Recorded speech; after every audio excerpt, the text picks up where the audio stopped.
My name is Kathy, and I've been an FLL mentor for over 10 years. Hi, my name is Dawn, and I've also been an FLL mentor for over 10 years. Today, we're going to talk about how to start a team. And between the two of us, we've started teams in several different ways. We're going to start, though, with Kathy. Kathy, I know that you started a team with several different schools. Can you tell me about that? Yeah, was a really great experience starting a team with schools. And what I found is that it's critical to partner with a teacher, and it works really well to work in their after-school program. So when you partner with a teacher, one of the things you really want to get defined is clear roles and responsibilities. And often it's great to find someone who complements your skills.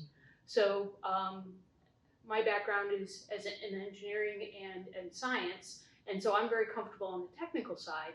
So I would always look for a teacher who could complement my skills by being able to manage classroom well, for example.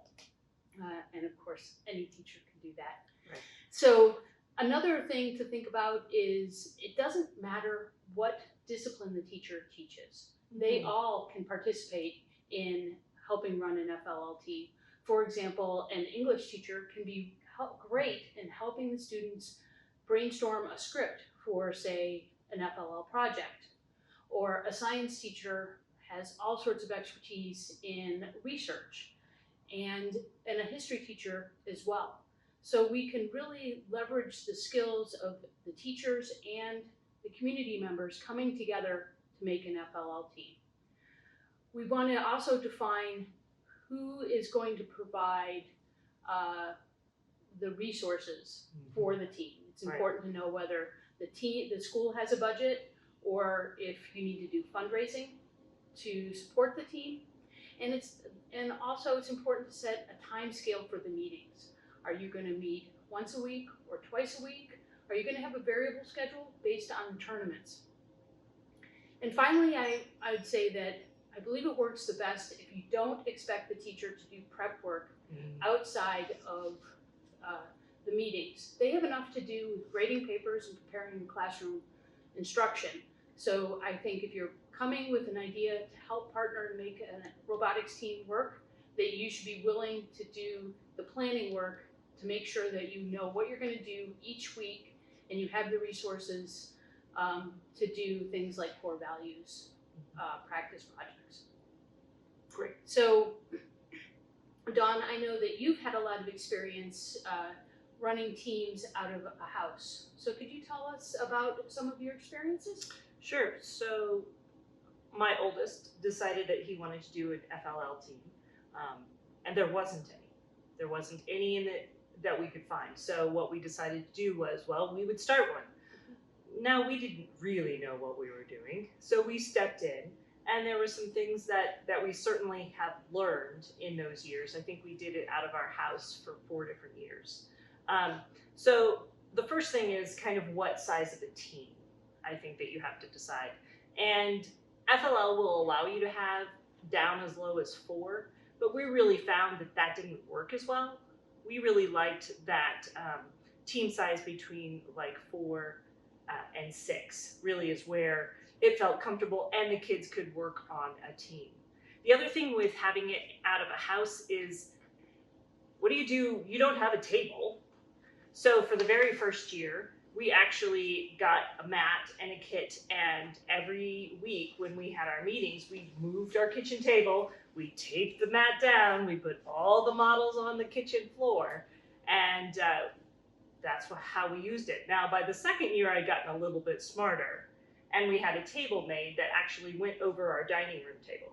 So the dining room table wasn't available for 12 weeks, but that was okay. That was a lot easier than doing it on the floor. I think the other things, whether you do it in a homeschool group or whether you do it in a community-based group, kind of like we did, is that especially if it's set in the house, you need to have clear expectations of meeting times. You need to have clear expectations of when the meetings are going to end, and clear expectations and rules set up with the parents of when kids can come. The first year we did not have a lot of those, so we had a lot of kids at our house for hours and hours and hours. So by the second year, I had figured out, oh, we need to have clear expectations of times when people were going to pick up kids, and also things like snacks, parents bringing snacks, things like that. The first couple of years, there's resources involved in starting an FLL team. So for the first couple of years, it was just our personal NXTs. And another family had an NXT. So we even took that out of the dues.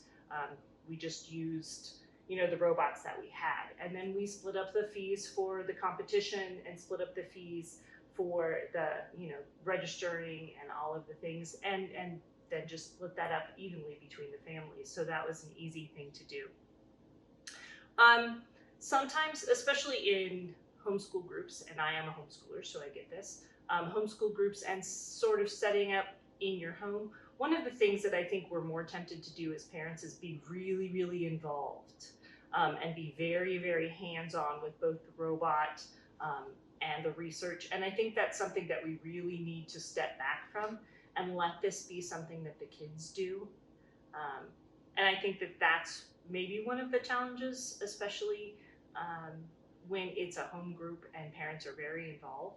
We need to make sure that we let the kids do the work.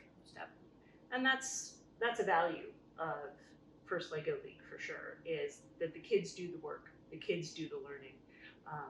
And that was something that we really felt was very, very important. I think you need to have your meeting set up, have clear set, we're gonna do a schedule every week, and the schedule be the same thing. And I think that's really important for any FLL meetings, not just a homeschool one. But you need to have goals, and you need to know where you're going, and the kids need to have clear expectations for that. Makes sense. So the other thing that Kathy and I have done is then start teams here at Upper Creek Robotics. Kathy, you were more involved with the actual how we started with Upper Creek Robotics. Do you want to bring us up to date on that? So we are right here at our facility for Upper Creek Robotics, but we didn't always have access to this building. So previously we had run teams out of a local charter school that were run by Upper Creek Robotics. And now we run 5 FLL teams here and every year. And so we've learned a lot about how to scale up the program. That is true. And it's been really great to be able to have an FRC team supporting the FLL teams. We've been able to leverage this by having the FRC students lead each of the teams. So we have high school students who are mentoring the teams. Some of them came up through FLL, and others just learned about FLL as they were FRC students. But this is a great opportunity for those students to give back and learn how to teach. One thing we're really clear about is having the students learn how to ask guiding questions, because we want that aha moment to be the FLL students. And so you want them to explore and learn and figure out how to problem solve. And teaching the high school students how to do that is really interesting, as we've seen, because it's not their first inclination. Right. They see the answer and they want to share what that answer is. But I think that's been really also very interesting to be able to help teach the high school students how to share that experience. And I think the benefit of also having the high school students involved in that is, let's be honest, the elementary students think the high school students are way cooler than we are. That's right.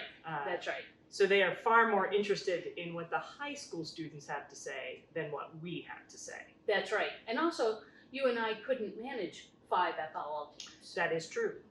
So there's a lot of advantages. As Dawn said earlier, the allowed size is up to 10. And sometimes we've had close to 10, but it's really hard to have 10 kids on an FLL team and make sure that they're all having the same access to learning about the robot and doing the research project. It's just hard to have everybody participate when the team is that large. So the preferred size is probably about 6. Yeah, I think usually we go between 6 and 8. on Yes. each of those teams. And we do. So we have 5 FLL teams that meet weekly here at the same time. So we usually have, anywhere from 40 to 50 kids in this space doing 5 separate FLL teams, which is a challenge, but also really, really great. Yeah. So I want to also tell them a little bit about some of the things we do to empower the FLL students to own the experience for themselves. It's critical that they read and understand the challenge. Absolutely. So when the FLL students come to us and ask how many points is a mission, often our answer is, well, let's find that piece of paper and we'll look it up together. Or we'll ask them, what do you think it is? So we're empowering them to find the answers for themselves. And there's also team updates every week in FLL. And we ask the kids who's read it when we have our weeks, who went to the webpage and who has seen these updates. Finally, another thing that I think the kids really like is when we make a game out of understanding how to set up the table. Absolutely. So we'll take a table like this and we'll set it up incorrectly in a few different places, maybe 5 or 10, and we'll ask the kids who can find what's wrong with the table. And that really goes to show who's been reading the challenge, who understands the missions, and they love it when you make it a game. So this is really pretty good way to engage them. I think one of the ways that we make sure that the kids are empowered in their own team is that we have captains. That's so right. We do have, each team has their own FRC high school student mentor, but then they also have a captain that we decide at the beginning of the year. And this captain's job, one of their main jobs is to make sure that everybody on the team is engaged, that everybody has a job, that everybody is engaged, that they're working with the team. One of the things we really want to avoid is kind of the one kid does everything. Most definitely. And I think that that's one of the things that having a captain with their specific job, your job is to make sure that everybody gets a touch point. Yep. So we hope that we've answered some of your questions about how to start an FLL team. We also have a separate video on the timeline for a season. So please take a look at that if you're interested in how to structure your season. Thank you and good luck.